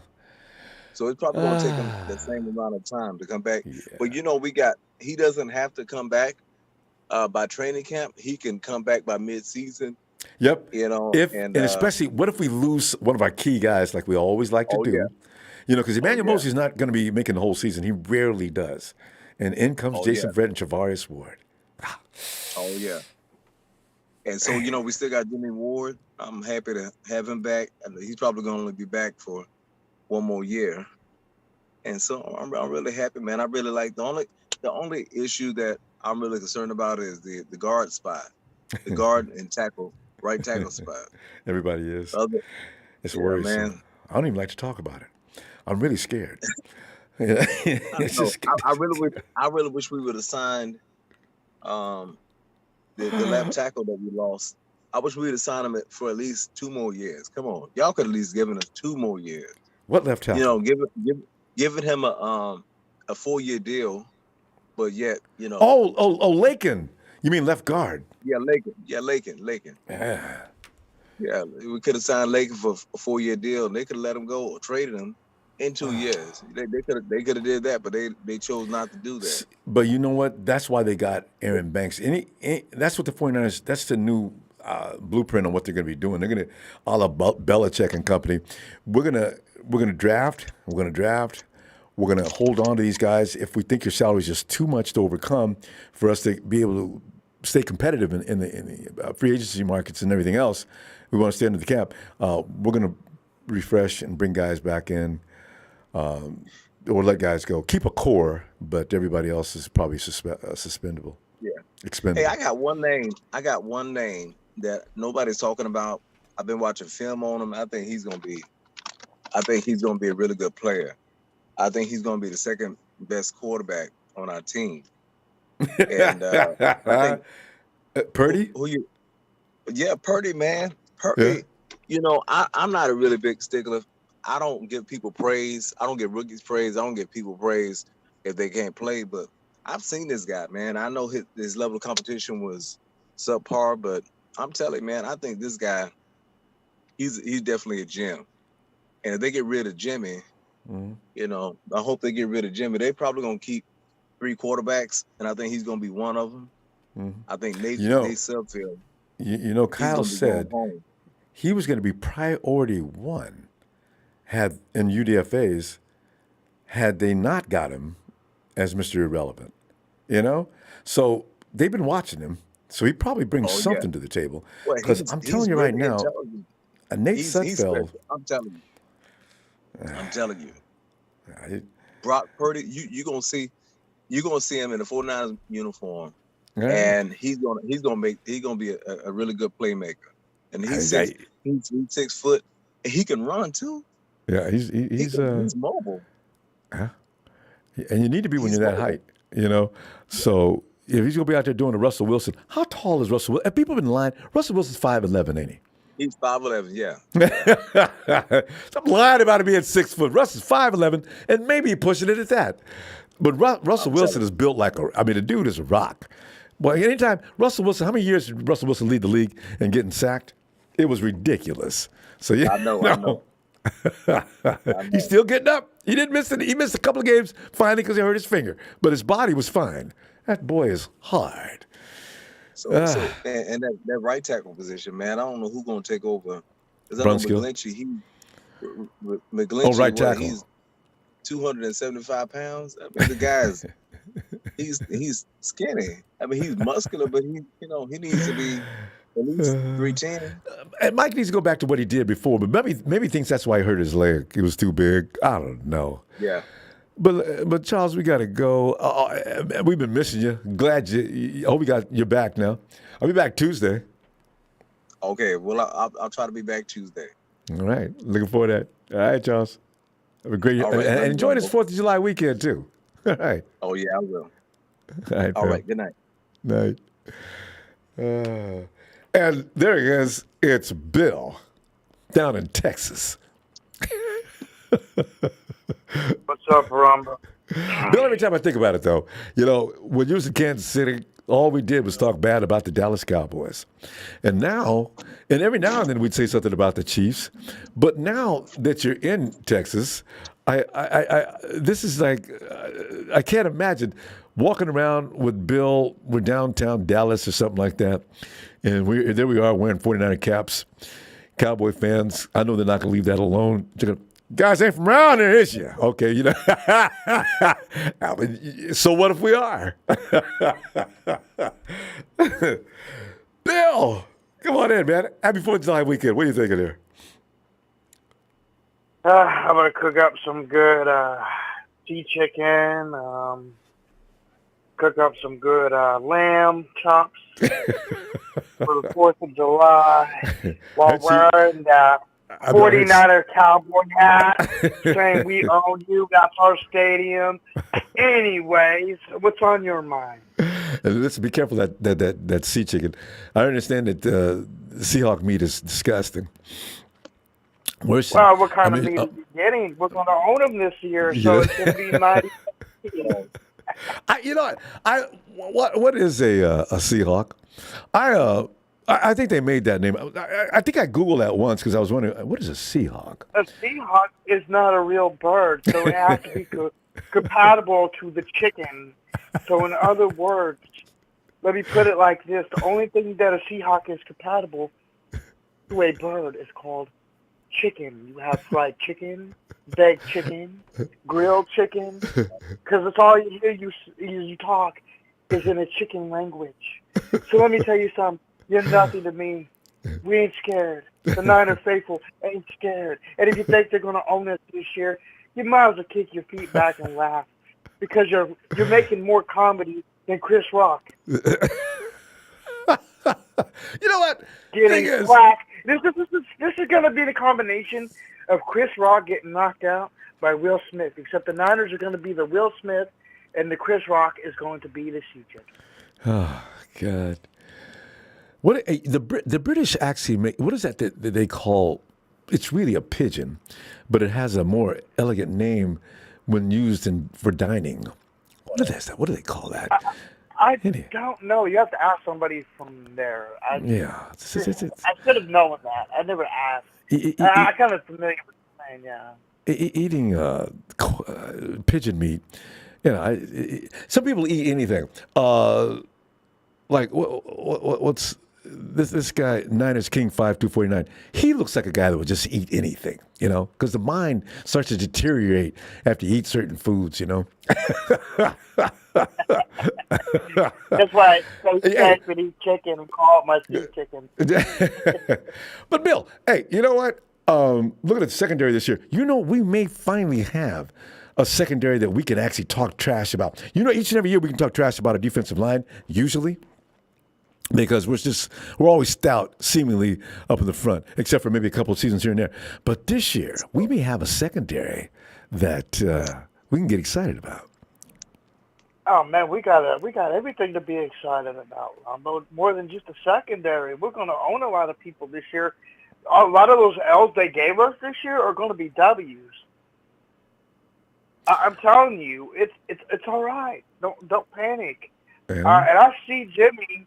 If he ain't traded before the season, he'd be traded in mid-season, like before the deadline expires, because someone's going to go down. Which I think Jimmy's going to end up in Cleveland. I called it before, and everybody else is calling it. Everybody else followed what I had to say. What? Because Baker Mayfield swears. I can't imagine Baker Mayfield playing for the Browns. I just can't. No. His pride. He's already said too much now. And what does he say? Okay, now you guys are calling me now. Why? Because your Golden Boy's in trouble. I'm not playing for you. And then of course the Browns say, oh, you got an attitude. Okay, well fine. We're going to go with Brissett anyway. We're just calling him to be nice. No, they're not going to go with Brissett. You know what, though? They're going to get our quarterback. Yeah, because everybody thinks I'm pretty sure the Panthers are not going to call Jimmy Garoppolo. I mean, they already made clear they're not happy with that amount of money. People are not going to pay Jimmy Garoppolo that kind of money, which is worrisome to me for two different reasons. Here's the thing. If Jimmy Garoppolo's going to stay with the 49ers, he has to start. I don't want the controversy. I don't want the arguments. I don't want the fans getting weird. He's got to go so Trey can focus and concentrate. I will say this. Whatever quarterback's going to get us a Super Bowl this year, I'm happy to stand behind. Now, if it would be Jimmy, then fine. So be it. He won with us. When was the last time we saw a winning season before Jimmy? I know he made a lot of mistakes, but let me make this clear. When was the last time we had a winning season without Jimmy Garoppolo? And when was the last season we had where the quarterback didn't make any mistakes? Sometimes I think we ask for too much, We need to be happy. We're spoiled. Yeah. We're going to own the sea chickens. We're going to own the lambs. It's ready to blow and booty and wait a minute. Wait. Booty? Booty. I smell doo-doo coming out of his mouth. And marketing slow because he's kind of, not understanding that we own them. That was just a fluke win. It's not going to happen again. So, and I know I'm forgetting somebody else. I can't think of his name that was on Grant, but I will remember. He's trying to talk like he's Mr. Genius. You don't. Michael? That's Michael.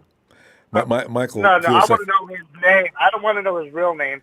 I want to know the name he's going by. Well, when you see Michael of Chicago, Michael came in as much tonight and says, 49er fans, what I know about football is just more than you know. He went on and on to establish his superiority. I said, Mike, I'm thinking to myself, Mike, you're digging a bigger hole than you're being climb out of. You can't insult the collective intelligence of an entire fan base. But he did. He's the clown. He is the leader of the Rams Clown Circus show, which is coming in to Texas next week, hosting your favorite Doink the Clown, your leader of the Rams community, or the Lamb Chops community.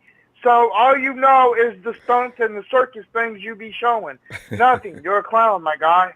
All right, you're a comedy. You make me laugh. All you are is straight, pure entertainment with no facts behind it. Anyways, I'm gonna leave that alone. And how's Norm Cam doing it? Norb. I was going to ask you the same question. Have you been checking out Norb? I've got to put that on my list of things to do. I wonder what he's talking about now. He's got no Russell Wilson. When I first met him, he had Russell Wilson, and he was just in his glory and making jokes about the 49ers each and every year, and he had a right to because we were losing to him each and every year. So, I'd love to hear what Norm is doing now. Norm. Hey, the funny part about it, last time I seen him, he was depressed. I got to see if he's still depressed. No. He's going to be depressed when we sweep him, and it goes back to the way it was. It's going to be so sweet. Is he still in his car? I just love when he do the videos in his car, and he's driving around, and he's laying things down and having fun and talking about, looks like we got the 49ers this week, so I anticipate another win. We're fixing to own their stadium like they owned us. So we're fixing to take over their stadium. So they will no longer have the 12s there. Yeah. They will have the faithful. It'll be the home of the faithful soon. Be happy. It's coming. Sea Chickens, be ready. Open tent. We're coming. Make sure you make reservations for the home of the faithful because we're going to own you like we own the lamb chops. It's coming. To a theater near you. Have a nice one. Give me a 49er shout out. You got it. Niners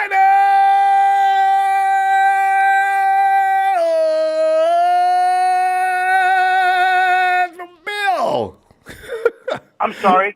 Not a theater near you, but a stadium near you. Have a nice day. You too, Bill. Ladder King, you gonna get a name calling? You look like a used condom. Hey! Oh, yo, Fly Guy!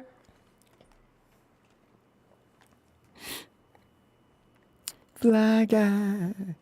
Fly Guy! Dude, we haven't heard from you in, man, we haven't heard from you in a long time. How you doing? Yeah. Hello? Fly Guy, can you hear me? Hello? Hello? Yeah. There you are. Fly What's Guy. good?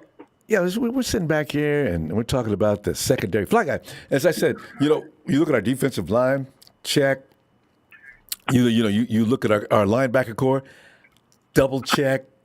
It used to be you look at our secondary, okay, this may be a problem.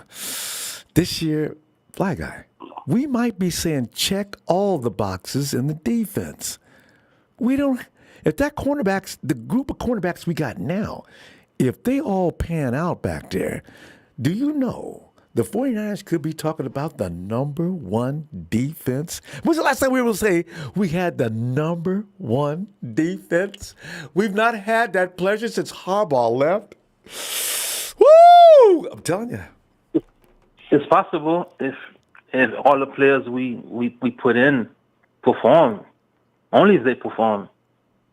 Not because we put them in position. But the thing is, we had some guys that actually could not. They just didn't have the ability. They were doing the best they could, but that was it. You couldn't expect anything better. But now, I think we have some talent back there. We'll see. Yeah, we do. We even gonna have some good corners on the bench. So yeah, on the bench, even, right?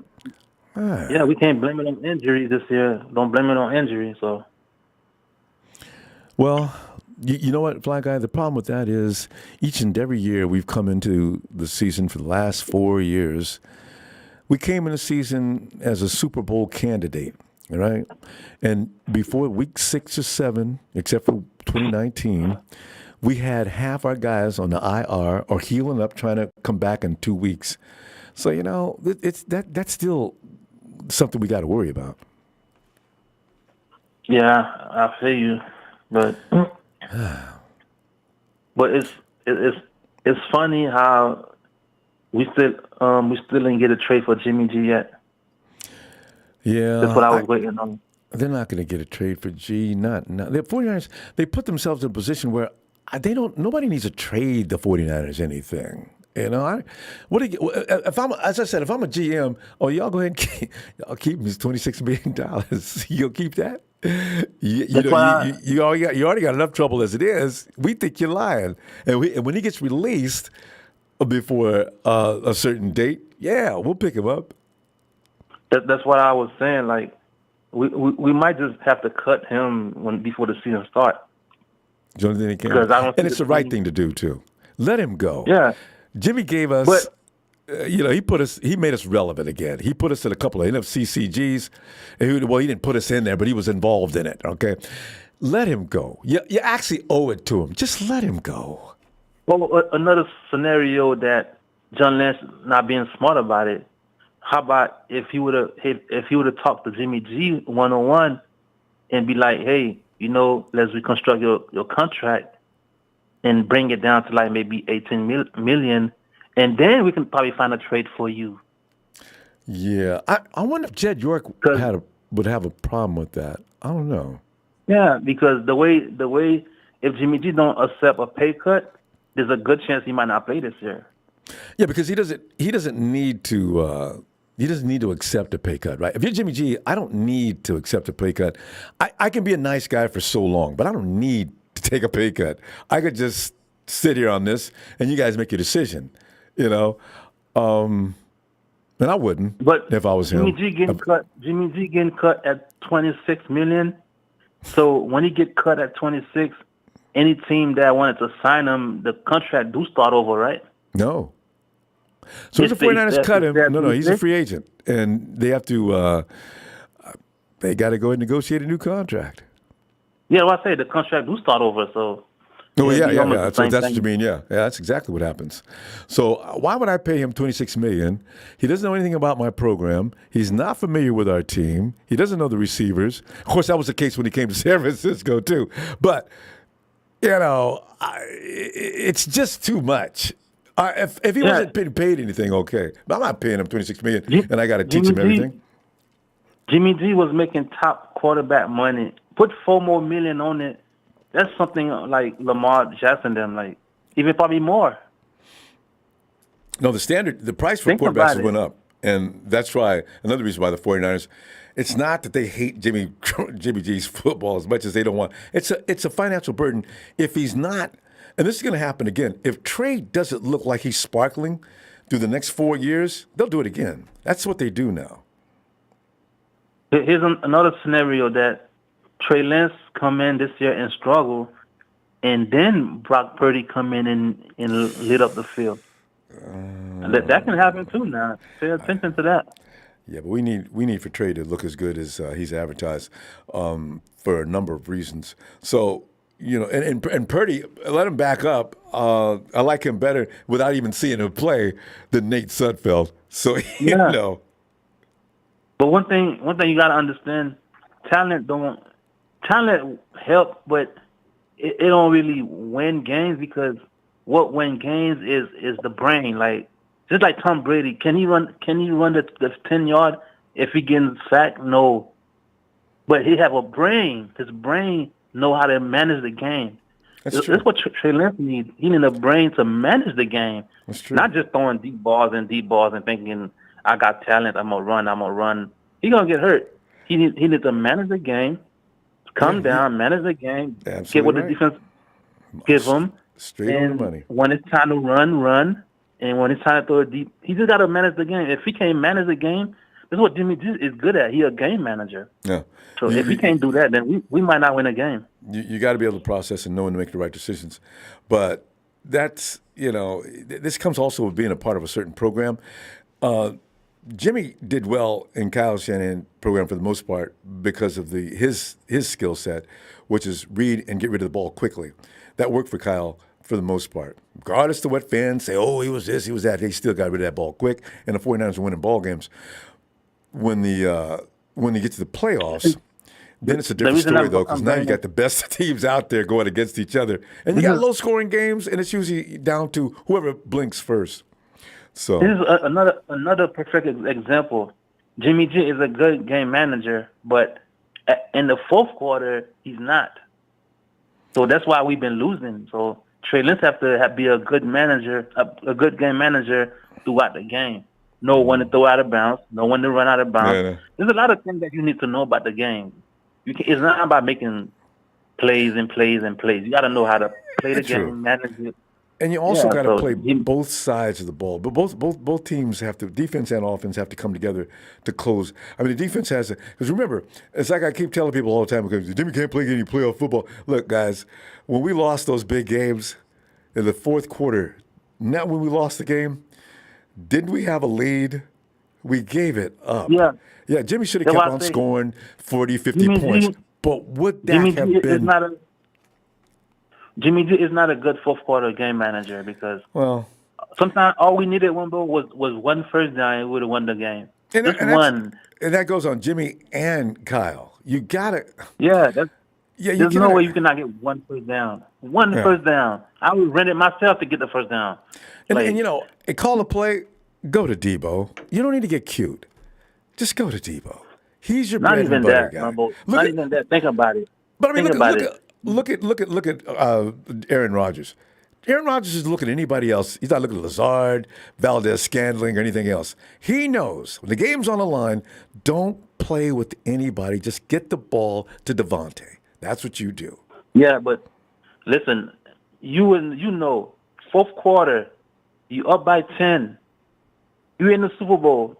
All you need is one first down or two, and you here throwing. You missing receivers, and you know you still need another first down. All you got to do, put your head down and run the ball. Just quarterback draw. Just get a first down. And there's that. This is why I said you got to manage the game. Like, just don't throw it. Just call height. When the defense rush you, you run and get the first down. That's all you need, one first down. That's why I say game manager. You don't have to throw it. It was a sad state of affairs. You know. And you know, just think that's why. If they had it to do again, I wonder if they'd have enough maturity. Because even that year, I said the 49ers, I hope they make it that. I didn't know it was going to make it to the Super Bowl. But I said 49ers don't have enough maturity for that. Remember, Jimmy G had only played how many games? He only played 10 games before he came to San Francisco in 2017, right? So he missed all of 2018. So by the time Jimmy G got to the Super Bowl, he had basically 1.5 seasons under his belt. So, yeah, he's going to make stupid rookie mistakes.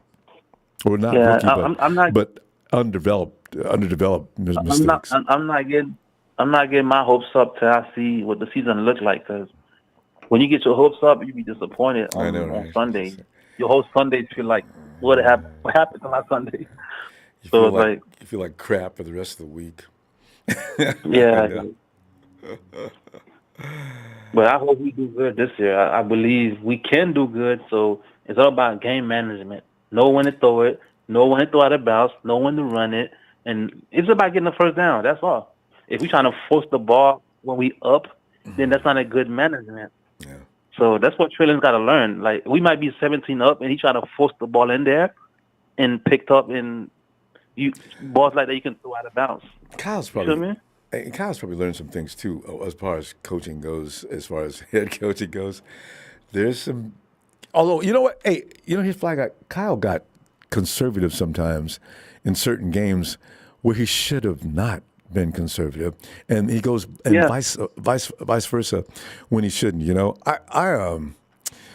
Man, you're sitting there watching the game, and I don't know if we could have called the game any better, but I sit there and think, you should have went for that one, Kyle. 4th and 1. You should just go ahead, man. You know what? Yeah, or it's 3rd and whatever.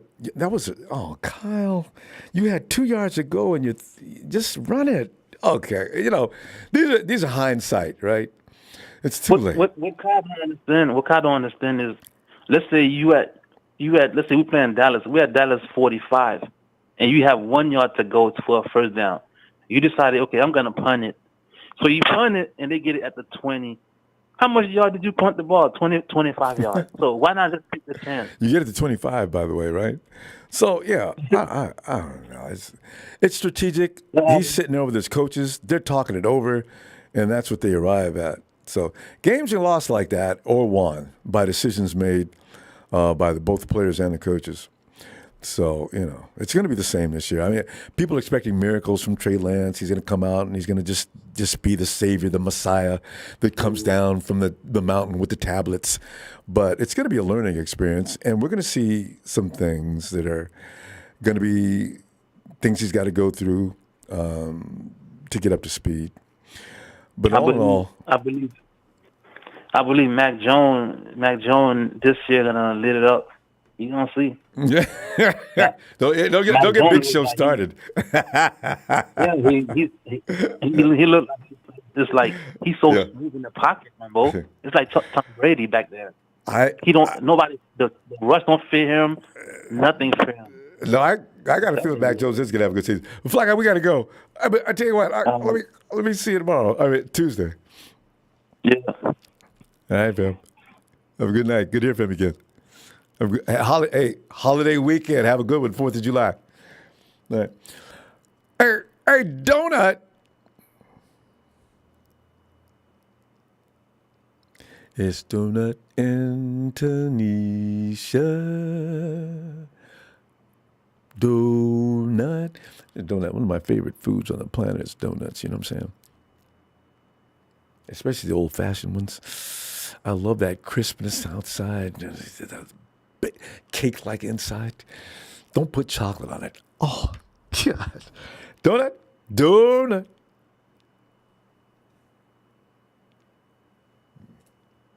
Donut, can you hear me? I don't think Donut's there. You see somebody there? Donut. All right, let's go ahead and, okay, we're done. Anyway, fam, and Donut, if you hear me, I don't know what's going on. Maybe you can hear me if you couldn't get to me. But anyway, have a great 4th of July weekend, Donut, and everybody do your best to get crazy on this American Independence Day. And I'll look for you Tuesday because I ain't going to bother nobody tomorrow because I won't be in any shape to do so. Oh, have a great night, fam. Thanks for those likes. I really appreciate you. And subscribe. Make sure don't forget, remember to subscribe because I want to find you when it's time to tell you about 49er football and bring in those people that aren't 49er fans to entertain us. Shout out to Michael and Don Bird. Nana!